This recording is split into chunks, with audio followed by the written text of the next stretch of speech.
Fire up the forge, it's time to make some nice green dragon themed weaponry to burn the enemies of the Emperor. More specifically, it's time to take a look at the new Salamanders Codex, and all the fun new rules that the Sons of Vulcan have received. Hello and welcome back to Auspex Tactics, the 40k Tactics channel where we've been covering the new Space Marine Codex and all of these new nice supplements too. We now have 6 out of 7 of the new Space Marine supplements, with the potential for a Black Templars one in the future, most likely as part of Psychic Awakening. I've chosen to start with the Salamanders Codex. With a bit of luck we'll be moving on to the Sons of Dawn later today. In this review we'll take a look at the Salamanders' new boosted combat doctrine, touch on their special characters, and then go into the nitty gritty of all of their warlord traits, psychic powers, stratagems and relics. And we'll finish up with an example army list just to see how this can all come together in one army. In the background, the Salamanders came from the 18th Legion. Their Primark is Vulkan, and they hail from the world of Nocturne, and their entire chapter has jet black skin and bright burning eyes.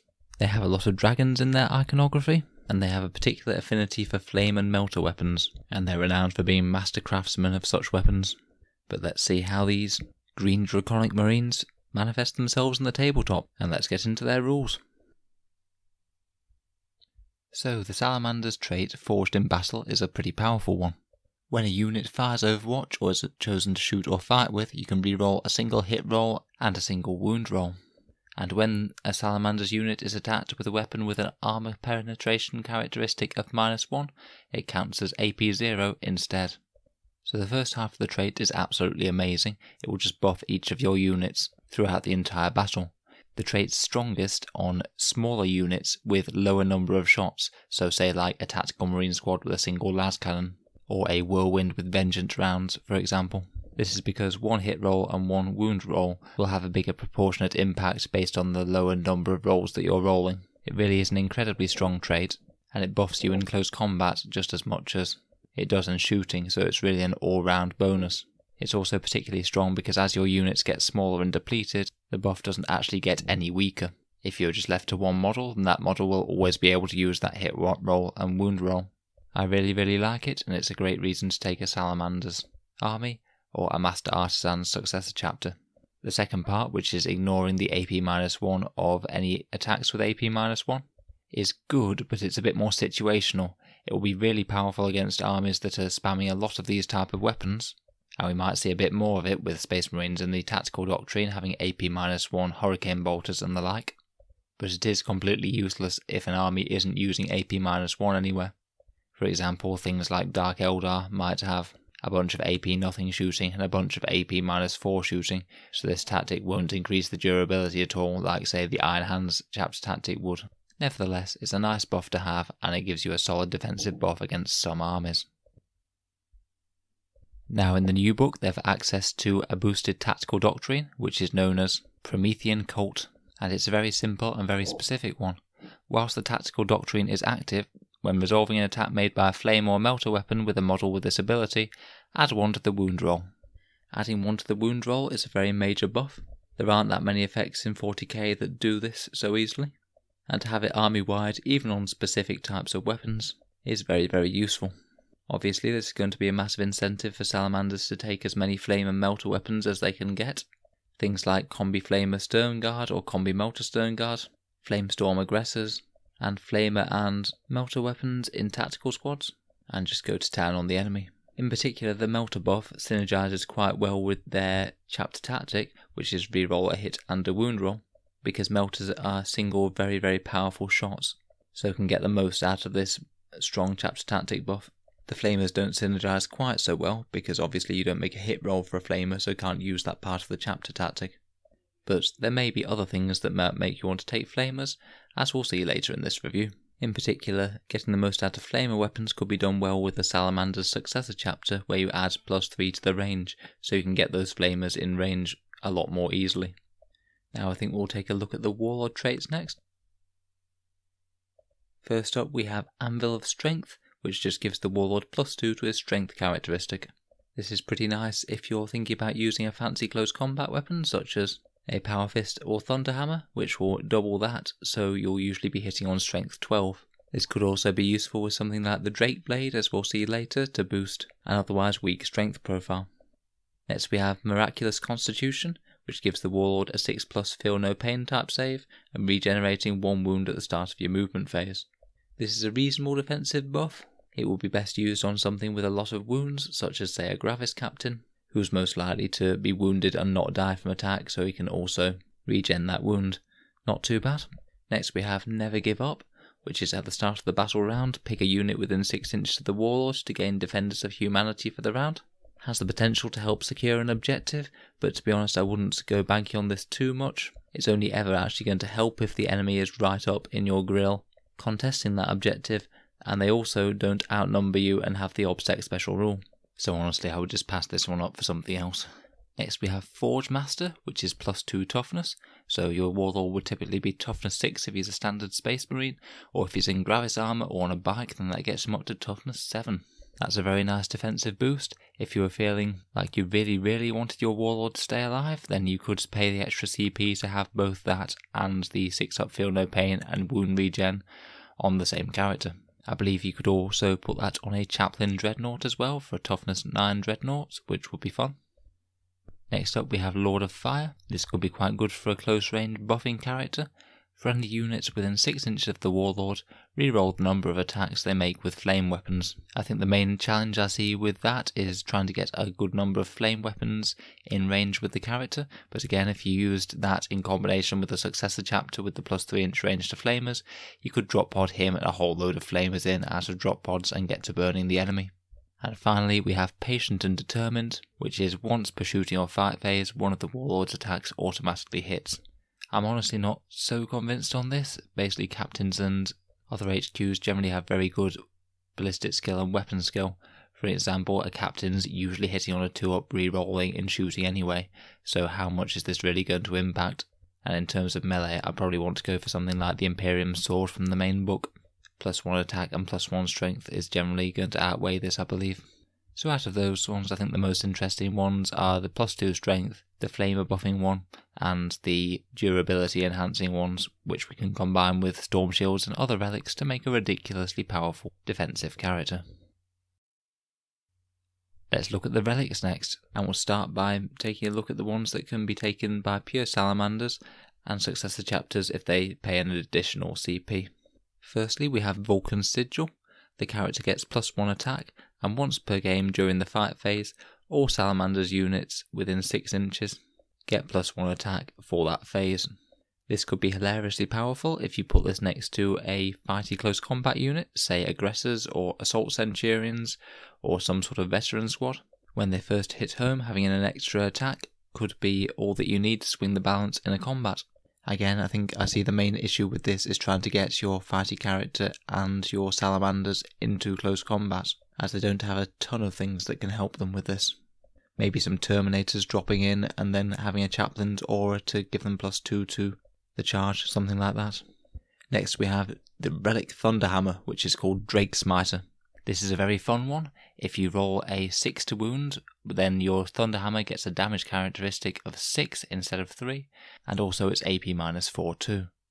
Now the main competition with this one is the Mastercrafted Weapon option, which gives +1 damage, and you could use that on a Thunderhammer. Unfortunately, usually the Mastercrafted Weapon bonus to get +1 damage to every wound is actually going to be stronger than this. It's only going to be equal or slightly better if you're hitting something that's toughness 8 or better, hitting something without an invulnerable save. So while this is very cool, I would probably take the Mastercrafted Weapon option more myself. If you do roll well for this guy though, then you are going to be racking up a potentially insane amount of damage, as your character could be hitting as hard as an Imperial Knight does, which is very nice. Next we have Wrath of Prometheus. This replaces a bolter or Mastercrafted bolter.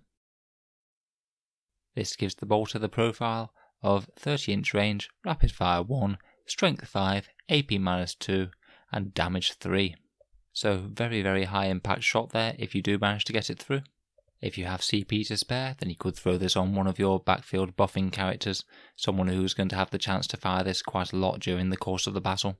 Its fairly decent range should mean that it gets to fire most turns. Next we have the Tome of Vulcan. This is a nice psychic buffing object. It allows you to know an extra Promethean power even if you took the Librarius or Obscuration disciplines, and it gives you +1 to cast when you're casting Promethean powers. Now this could be very, very good if you wanted one of the powers from the other disciplines and you wanted to just pick one from the Promethean Discipline. I would personally quite like Fire Shield, as it's absolutely amazing, but more on that later.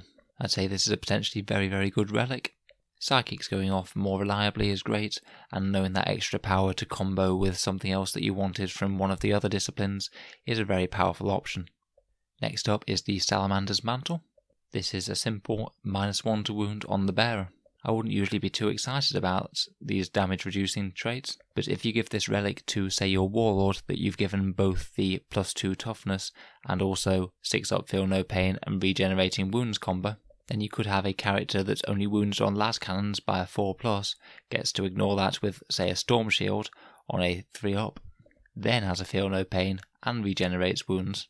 And if you are, say, a bike captain or something like that, then you could have assault cannons wounding your character on 6s, which is just hilarious. You could have a virtually unkillable warlord here, which is very fun. Moving on, we have Nocturne's Vengeance. This replaces a combi flamer. The flamer part gets 12-inch range, which is quite good for getting it in range, say when you drop out of a drop pod or something. And the bolter and flamer both get AP -1 and 2 damage. So it's just an all-round better combi flamer. I don't think it's ever going to change the game too much, but it does give you just that little bit of extra damage. And finally we have the Helm of Drafts. This is only for Primaris Space Marines. It gives the bearer +1 wound, and enemy units within 6 inches get -1 leadership. Could potentially be useful if you're stacking multiple leadership debuffs. There's one of the Salamander's psychic powers that allows this, but to be honest I'm not very impressed with this and I wouldn't take it myself. Now let's move on to the special issue war gear, the ones that successor chapters or Salamanders can freely take. As per normal, we have the Adamantine Mantle, which is a 5+ feel no pain type save to ignore wounds suffered. This could potentially be an alternative to the Warlord trait Miraculous Constitution, if we're looking to put together a bunch of Warlord traits and relics to make a very, very survivable character. We have Artificer Armor, which is a 2-up save with a 5+ invulnerable save. Could be useful on things that don't have an invulnerable save to start with, such as lieutenants. We've got Mastercrafted Weapon, which gives +1 damage to a weapon, particularly good in a Salamander's army for things like Thunderhammers and Power Fists, where you get those very nice Master Artisan style rerolls to make heavy weapons like this hit very reliably in close combat. And we've got Digital Weapons, which is where you do 1 extra attack, and if it hits, the target suffers a mortal wound. There's also 4 unique special issue war gears, so the best one in my opinion is the Obsidian Aquila. This gives all friendly chapter models within 6 inches a 6+ feel no pain type save, similar to what the Iron Hands get. This is actually a really, really nice defensive buff, as it can affect so many units and just make every single unit that bit more durable for the enemy to shift. It's not limited to infantry, so this will equally affect your vehicles, and big multi-wound models are the best recipients of this buff. Combined with ignoring AP -1 weapons, then your marines are actually more durable than Iron Hands with this, which is quite fun. I would really strongly consider this on any character such as a captain buffing a bunch of shooting units. It's really very good. Next we have the Promethean Plate, which means that wound rolls of 1, 2 or 3 always fail against this model. I'm not so convinced that this is that powerful. I'd much rather have the Salamander's Mantle, as the Salamander's Mantle essentially provides the same thing, but it works on low strength attacks as well, so if you're hit by a strength 3 weapon, you'll only be wounded on 6s, so it's just a bit better really. Next we have the Dragon Rage Bolts, which sound like they escaped from Pokemon. Basically you fire a bolt weapon with the bearer, that you only make 1 attack, but if it hits then you get d6 wound rolls. These have ignore cover, AP -1, but only 1 damage. It sort of turns your bolter into a long-range flamer. It's not awful, but it's not really significantly better than a storm bolter, so I just take a storm bolter for 2 points. And finally we have the Drape Blade. This is a slightly boosted power sword that has AP -4, damage 2, and deals a mortal wound on an unmodified 6 to wound. The only time I'd consider taking this is that it can replace a combat knife instead of a power sword, so it's decent to put on a Phobos Lieutenant or something like that who doesn't usually have access to any decent close combat weapons. Typically though, on an actual decent fighting character, I'd usually just buy them a Power Fist as it's only 9 points, and most of the time it's going to be better than this thing against most hard targets. Let's get into the Promethean Discipline now and see what sort of pyromancy the Salamanders librarians are cooking up. We'll start with Flaming Blast, which is a warp charge 6 power. Essentially you pick a spot within 24 inches that the Psyker can see. Each enemy unit within 3 inches of that spot takes a mortal wound on a 4-up. Now this is only any good if your opponent happens to be bunching up a lot of units. Particularly it could be good if there's a bunch of enemy characters buffing a gun line. You could potentially do a fair few mortal wounds with that. It is a bit problematic that they'd be spread across so many different units though.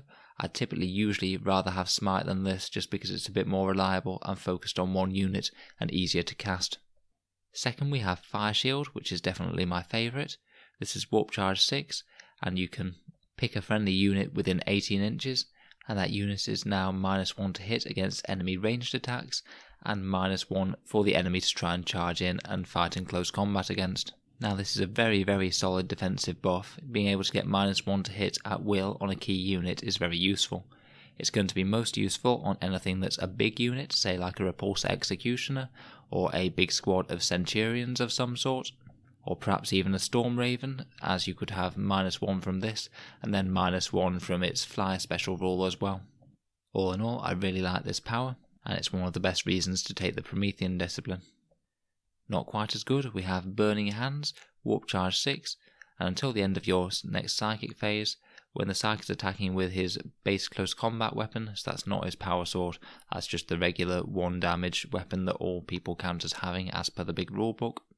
Until your next psychic phase, each time you make a successful hit with this model, the target just suffers a mortal wound, and the attack sequence ends. So with say a Primaris Librarian, you might be looking at 2 or 3 mortal wounds at the phase of close combat. It's not awful, but I don't really like the way that it replaces the Force weapon, as the Librarian's already got a reasonably decent close combat weapon. Even if you do 2 or 3 mortal wounds with this, there's every chance you might have done 2 or 3 anyway by attacking with your Force weapon. I could see it being potentially useful against a very tough opponent with a few wounds left. But in general, I think it's best to keep your Librarians out of close combat, as they're not anywhere near as survivable or as hitty as your captains. So I'd prefer to keep them back out of harm's way myself. Next we have Drake's Skin, which is warp charge 6. Pick a unit within 12 inches and it gets +1 toughness until the next psychic phase. Now that's another very nice power, and one that can stack with Fire Shield. You could just have a durability buffing Librarian who will give +1 toughness and -1 to hit for one of your key units each turn. Again, say a big unit of Centurions could be made up to toughness 6 -1 to hit, or a Storm Raven could be now toughness 8 -2 to hit. Or you could make a Repulsor Executioner toughness 9, which is very nice. I could easily see a Librarian running around with this and Fire Shield. The only other consideration is that it might be best to have, I believe, Might of Heroes after the main codex can give any unit +1 toughness as well as +1 strength, so you could use this and then use that relic to buy in a Promethean power, the Tome of Vulcan, to buy in Fire Shield, so that's an option.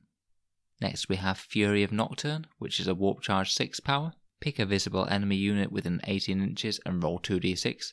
If you roll higher than their highest toughness, they take d3 mortal wounds. Now this is straight up worse than Smite in terms of warp charge to cast and expected damage output, as it could easily fail against tough models. Its best advantage is though that it can be targeted against characters, so it could be good for finishing off a low wounds, low toughness character that has managed to get within 18 inches of the Psyker. It's not bad, but I'm not sure I would buy in a Librarian to use this, myself at least. And finally we have Draconic Aspect. This is a leadership debuff where every enemy unit within 12 inches gets -2 leadership, and it goes off on warp charge 6. Now as leadership debuffs go, -2 isn't too bad. If you could get a Librarian in position next to some enemy units that have taken a bunch of casualties, particularly if you also manage to get the Helm of Drafts here, then you could have a bunch of enemy units on -3 leadership, where even Space Marines might start to take casualties unless they pay the 2 CP to auto-pass. This might be one to consider at the start of a game when you're looking at an enemy army that has a lot of units that are vulnerable to morale, say a guard horde with 10 infantry squads or something like that, you could really start to rack up the casualties through leadership by getting this guy in the middle of them and spreading a bunch of firepower around. In normal circumstances though, leadership debuffs don't tend to hurt a lot of units in the game, such as mainly vehicle armies for example, so I wouldn't buy this in against all comers. Let's move on to stratagems now. There's some really fun ones here, many of which are somehow dedicated to burning your foe to death. With that in mind, let's talk briefly about Flamecraft, which is the one that was previewed by the Warhammer community page, which takes a unit and then sets all of their random shot flamer weapons to roll a 6 automatically. This costs 2 CP and it's obviously stronger the bigger unit of flamers that you can get to activate it on.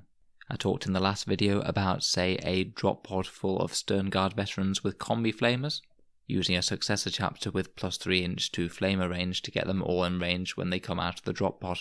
And that would give you 60 auto hits with strength 4 and AP -1, which would be very nice indeed. Also +1 to wound as well, because of the Salamanders Doctrine. If you can ever get Flamestorm aggressors to double fire, which will be quite hard due to positioning, then this will be absolutely brutal on them. Theoretically, you could get as many as 144 hits out of one unit, should you achieve the miracle of getting 6 Flamestorm aggressors to stay still and double fire. Assault Centurions could be another decent recipient of this buff. They can have 2 flamers apiece, so you could get 72 hits out of this stratagem on that unit. This is certainly a stratagem that you could afford to build a unit around with the plan to use it on the drop. Next we have Crucible of Battle for 1 CP, and this is a ridiculously powerful stratagem. Either in the shooting or fight phase, one unit gets +1 to wound for that phase, so it's basically Veterans of the Long War, but for regular Space Marines. Now Veterans of the Long War is one of Chaos Space Marines' best, most used stratagems. As I said before, +1 to wound is absolutely massive, and this lets you have that buff on any one unit. This can help out with virtually any unit versus any target. Say if you had a squad full of las cannons firing at a tank, they could be wounding on 2s. If you had a squad of assault centurions with hurricane bolters, those 72 bolter shots could be wounding on 4s versus toughness 7 vehicles for example. Again, like the last stratagem, it's going to be better on the bigger units that you can use it on. So if you could use it on a repulsor executioner, you'd get +1 to wound with all of its little guns and its enormous cannon as well. This is honestly probably the best stratagem in the entire codex. You should really try and have a couple of good units to use it on, and you should think about using it every turn really, much as Chaos Space Marine players often do with Veterans of the Long War. Next we have Strength of the Primark, and for 1 CP you pick a unit at the start of the fight phase, get +1 strength, and any unmodified wound rolls of 6 can do double damage. This could be great on any tooled up close combat unit, say Salamanders Terminators, or Vanguard veterans with Thunderhammers and Storm Shields charging in. As per normal, the bigger the units, the more boost you're going to get out of this, and you can combine it with Crucible of Battle to get +1 strength, +1 to wound, and also 6s do double damage. Even on just a unit of intercessors, that is really going to make a mess of most targets. You'll be wounding Imperial Knights and Land Raiders on 4s, and 6s will be doing 2 damage apiece, just with basic Tactical Marines or Intercessors with that combo, never mind if you actually have some decent close combat weapons thrown in there. I'm beginning to think that you're going to want quite a lot of CP available as a Salamanders player. These first 3 stratagems are already insanely strong. Next we have the Fires of Battle. This is 1 CP, and you can use it in the shooting phase or when firing Overwatch. You pick one model from that unit that's equipped with flamer weapons, and for every unmodified wound roll of a 4-up, it does a mortal wound. Now this is just absolutely incredibly mentally strong. If you're firing a model with 2 flamers, such as say with an aggressor that's firing 2d6 Flamestorm Gauntlet shots, on average you're going to be doing 3.5 mortal wounds with that one model. You're trading 1 command point for 3.5 mortal wounds, which is a very good exchange rate indeed. This is even more hilariously stupid in Overwatch with those aggressors, because in Overwatch you're in your opponent's turn, the aggressors won't have moved, so those Flamestorm Gauntlets will be firing twice. If you activate this then, then each of the Flamestorm aggressors will be getting 4d6 shots in Overwatch, and that will translate to an average of 7 mortal wounds for one model, before you've even taken into account the normal damage of the models. This is an absolutely hilarious way to turn a flamer weapon into an anti-tank weapon for a phase. This is certainly one that you could justify using every turn if you don't need to save your CP for the other awesome stratagems. And it's absolutely certainly one that you want to be saving a command point for if there's any chance that your opponent might be charging your Flamestorm aggressors. It could be good on Land Raider Redeemers as well. I'm not sure if there are any Forge World big single models that have multiple flamers greater than 2 flamers, but if there are, then this could be absolutely hilariously broken on some of those models. Another very nice stratagem indeed. Next we have Rites of Vulcan, which is a 2 CP stratagem. This is the same as ones from the other books, which is when you have the tactical Doctrine open, 6s to wound will have an additional AP -1. So say your standard bolter will become AP -2 when it rolls a wound roll of a 6. This can only be used once per game, and it does affect your entire army, so it could be seriously worth considering on turn 2, when it might just boost the damage output across your entire army by a decent amount. Obviously this works best if you have a ton of rapid fire or assault weapons, say hurricane bolters, loads of flamers, that sort of thing. Next we have Despite the Odds, which is a Maelstrom stratagem, where if you didn't score any tactical objectives this turn, then you get to generate a new tactical objective if your warlord is still on the table. So potentially useful in Maelstrom missions. I'm not sure how much I would use this myself, because if it's at the end of your turn, then you've already scored any tactical objectives, and I believe you'd have to wait till the end of your next turn to actually score that objective. So I don't know how much I'd use this even in Maelstrom games. Next up is Emulation Protocols, which allows you to turn one unit's flamer weapons into pistols for one shooting phase. So say if you did have a big unit of Flamer Stern Guard, for example, locked up in close combat, then you could get a whole ton of strength 4 auto hits on the enemy unit that is in combat with you. I see this as being potentially very, very useful in a pinch, but to be honest, I think that most of the time your flamer bearing unit is going to have already taken too many casualties for this to count. One option might be, say, if you had a Flamestorm aggressor that was the last model in his unit who's been surrounded by an entire horde of orcs, then you could potentially use this to double fire his flamers in melee, which would be absolutely hilarious and give any orcs or Genestealer cults or something a nice burny surprise. Next up is Self-Sacrifice, which I've seen this debated quite a bit already on tactics sites. You use this at the start of your opponent's shooting phase, and you pick a Salamander's infantry unit from your army. For the rest of the phase, your opponent can't shoot at any other infantry units that are within 6 inches of that unit unless they're the closest to the model that's firing. Now, the way that this is worded at the moment is a bit problematic. Essentially, it means that if you have a character that can't be shot because it's not the closest unit, then that character can also stop you from shooting any other enemy infantry units within 6 inches of him. I don't believe that this was the way that the rule was intended to work, and I feel that Games Workshop is likely to fix that in an FAQ pretty sharpish. I believe that the way the rule was intended to work is if you have, say, a bunch of intercessors that are standing around in front of some other units, whether they're salamanders or other friendly units, then you have to kill the intercessors first. I think that this rule's really quite fluffy, as you have the image of the salamanders tanking damage for friendly units around them, even if they're not other salamanders units. So this will be really good in combination with a tough, durable salamanders unit and, say, a fairly squishy high damage output unit from another codex.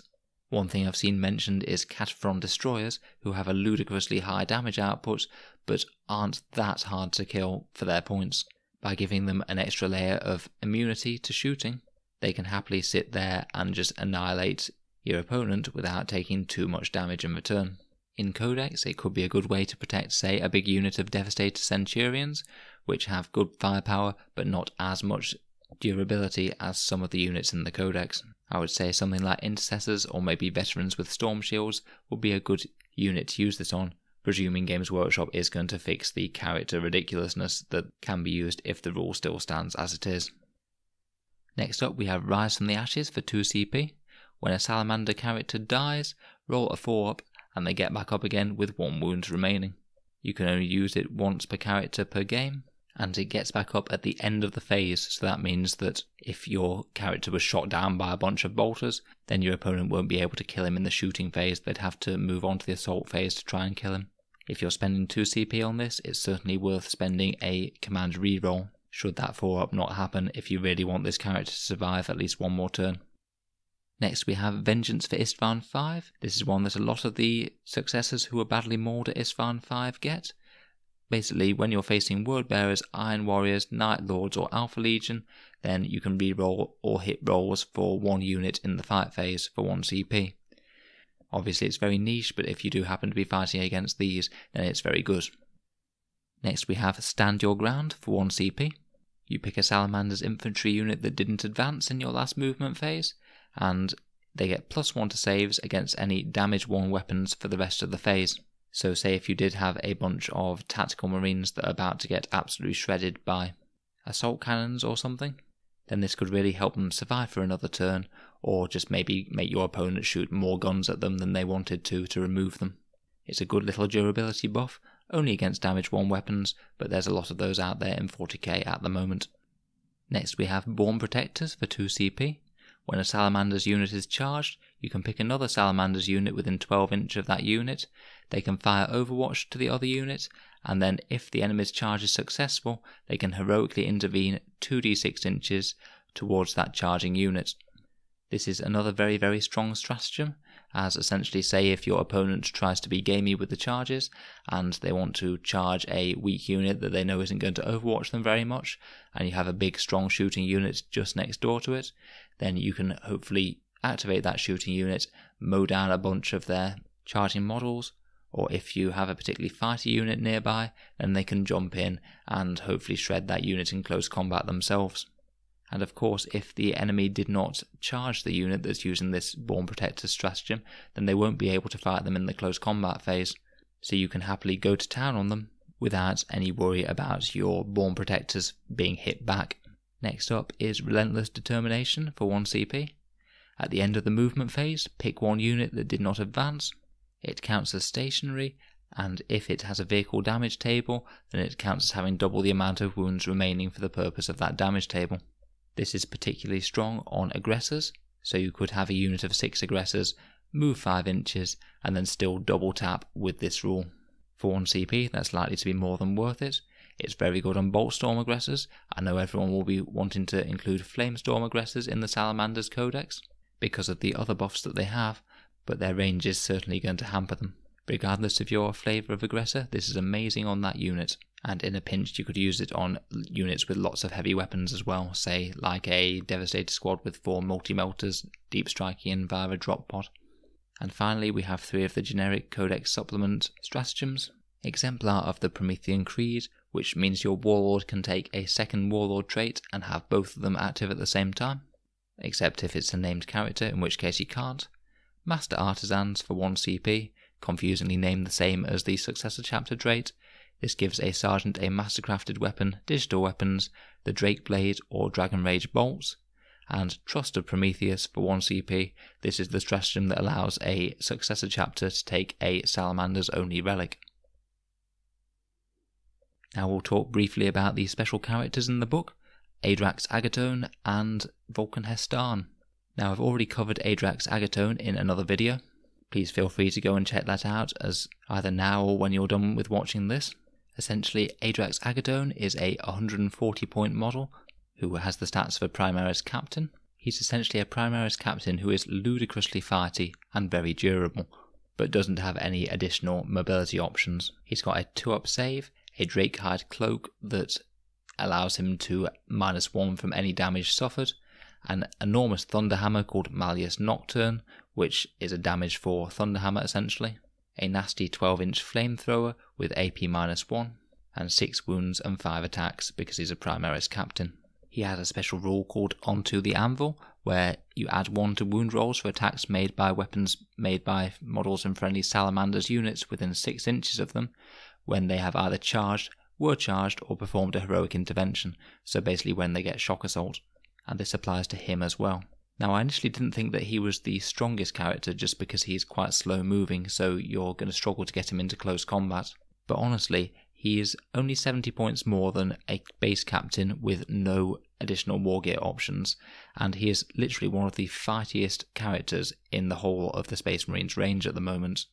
That bonus to wound roll is amazing, damage for Thunderhammer is great. You can't often get Thunderhammers on Primaris statline models with 5 attacks. He has Shock Assault, he has the Master Artisan's rerolls to reroll 1 hit and 1 wound per turn, and I did the maths on this guy, and he will do around 16 wounds on average to an Imperial Knight in a round of close combat.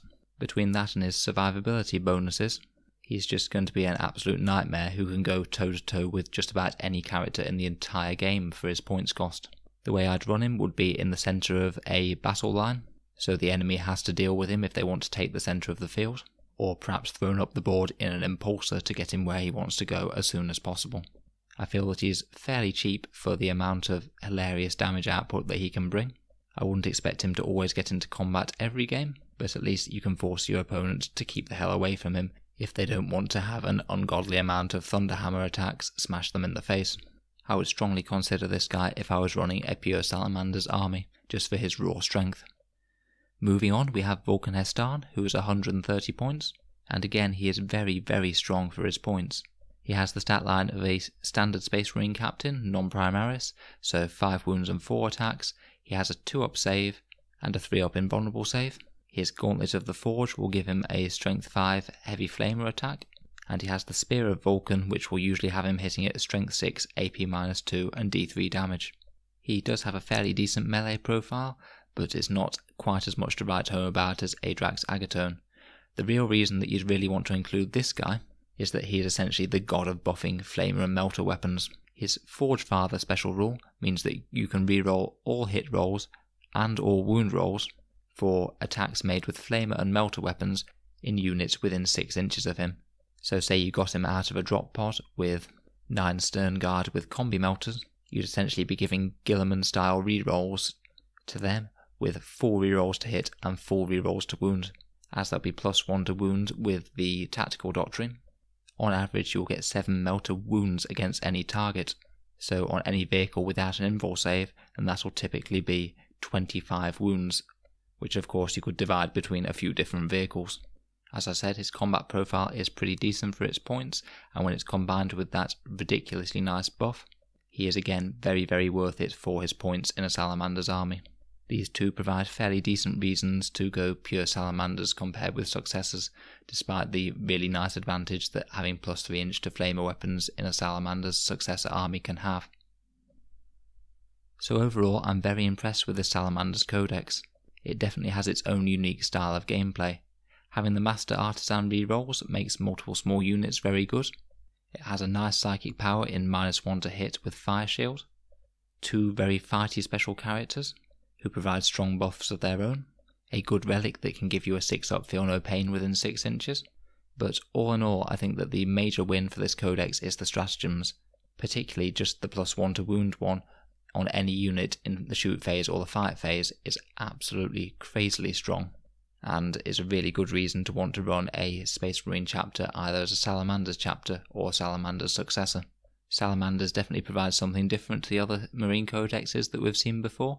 They don't have quite as many sneaky tricks as, say, Raven Guard or White Scars. They don't have the vehicle buffing of Iron Hands, and they don't have the vehicle killing abilities of the Imperial Fists. But all in all, they're just an incredibly durable and hard-hitting army, and I'm pleasantly surprised by how strong they appear to be for competitive play. So let's put this all together and have a quick look at an example army list. So we've gone for 2 battalions in this list because we want as many command points possible for +1 to wound in lots of phases, and also potentially unleashing a lot of flamer units with max shots. In the centre of the board we have a small buff castle with 2 units of 6 Flamestorm aggressors, supported with Adrax Agatone and a lieutenant with the Obsidian Aquila. Now these guys will be quite slow and they will take their time advancing up the board. They'll only be going 5 inches plus d6 for advancing each turn. Their main purpose is to force the opponent to seize the centre of the table and any objectives that we might want to take there, or if they don't, then this little Death Star will absolutely annihilate anything that comes close to it, Adrax on his own should be able to solo a knight with a bit of CP investment, and if an enemy infantry horde comes too close, we can use the stratagem to allow those Flamestorm aggressors to move up 5 inches and then still get to double fire with all of their flamer weapons, which should be wounding on +1 and also AP -1. If we were feeling very very mean, then we could also activate the Flamecraft to have that hopeful dream of unleashing 144 auto hits on the enemy. The Lieutenant with the Obsidian Aquila will make the units a little bit more survivable as they advance, as I'm sure that the enemy will try and gun them down before they reach their intended destination. To provide some anti-tank punch, we have Vulkan Hestan in a drop pod with 9 Stern Guard with combi melters, so he'll let all of those combi melters reroll hits and wounds, and they should have +1 to wound because of the Salamanders trait. If the enemy doesn't have adequate screening, then we'll hopefully be able to drop them down turn 1 and smoke a heavy, and then hopefully try and have Vulkan Hestan attempt to charge into something soft nearby. If the enemy is well screened, then we'll have to focus on eliminating the infantry to allow this massive melter bomb to come down and destroy something important. Hopefully between the Flamestorm aggressors and all of the bolters in the list, we should have half a chance of doing that. Next we have a unit of 10 intercessors with bolt rifles, and they're going to be shielding a unit of 3 Devastator Centurions with las cannons and hurricane bolters. The Devastator Centurion unit is going to be one of our primary damage dealers, and I'd strongly consider using the Crucible of Battle stratagem to give them +1 to wound each time they shoot. If the enemy takes too much interest in them, then the 10 intercessors with bolt rifles are there to self-sacrifice to prevent the unit of Devastator Centurions being shot up. It might be worth investing a little bit more in this unit if it is going to have a stratagem applied to it, and if it is going to be shielded so well from enemy fire, might be worth throwing an extra couple of Centurions in. Finally, we have 5 tactical marine squads with a missile launcher and a storm bolter in each unit. These are primarily there to give a little bit of extra board control and take objectives, and with the Master Artisan's trait, those missile launchers will be very very nice against enemy vehicles. Against say toughness 7 vehicles, I'd say on average 4 out of every 5 of those missile launchers should hit and wound each turn, so should give us some decent ranged anti-tank firepower. And to fill out the last HQ slot, we've taken a Librarian with a jump pack and the Tome of Velcona, so he can give 1 unit's +1 toughness and -1 to hit per turn, which he could use on those intercessors that are shielding the Centurions. He could use it to protect the Stern Guard coming out of their drop pod with the combi melters, or maybe just throw it on the Flamestorm aggressors to make them very hard to remove for the opponent. It would depend what I thought was the unit that most needed to stay alive. I think that this list has certainly a lot of raw might. I do worry a little bit whether or not those Flamestorm aggressors would actually be able to get in range or not, just throwing them up the table. But I would hope that even if they don't get in range to do enough damage, then the enemy should either be forced to shoot at them and remove them with their 6-up Feel No Pain and Salamander's boosted durability against AP -1 weapons, or be forced to give up the central objectives. This list certainly isn't super optimised again. I've just tried to include a bunch of the more obviously strong things from the Salamanders Codex to give you some idea how it could come together in the shape of one army. I would certainly be a little bit concerned about those Devastator Centurions with the las cannons and hurricane bolters having +1 to wound every turn, as they're just going to shred virtually anything. And that concludes my review of the new Salamanders Codex. Overall, I think it's a very very strong book, and I'll be certainly interested to see how it does compared with the other marine codexes. I think they've done very well to boost melter and flamer weapons so well, and to give Salamanders a unique feel compared with the other Space Marine codexes. If you've enjoyed the video, then please feel free to subscribe for similar content. I'm going to be trying to get out the Imperial Fists review within the day as well. Let me know if there's any rules that I've got wrong or missed, or if there's anything that you think that I've underrated and could potentially be the next big thing for the Salamanders army. Again, thank you very much for listening, and I'll see you guys in the next video.